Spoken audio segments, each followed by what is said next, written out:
Hello sa inyong lahat mga ka-farmers. Nakikita nyo ba yan mga anong yan, mga pula-pulang yan? Ayan yung aswite, kung tawagin dito sa amin sa Sariaya, Quezon. Napakadami niyang bunga mga ka-farmers.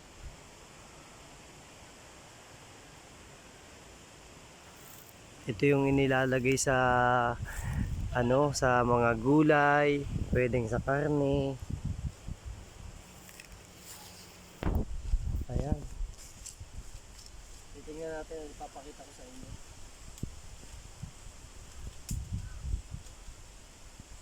So mga ka-farmers, ayan, ipapakita ko sa inyo. Ito yung ginagamit din sa mga karne katulad ng guto mga ka-farmers, nilalagyan din ng ayan mga farmers, tingnan nyo. Ayan.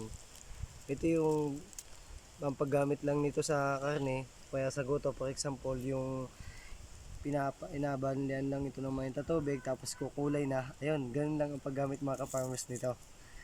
Dahil ito ay ginagamit din namin sa guto nung kapag kami nagluluto ng guto, ganun lang. Ayan, pwede, ang alam ko ginalagay din mga farmers ito sa kabsa or sa biryani para kumulay maging dilaw, ganyan mga farmers. Ayan, I hope you enjoy this video at sana i-follow nyo ako kung gusto nyo makita ang aking mga video at manood pa ay i-follow nyo ako ka farmers. Thank you very much.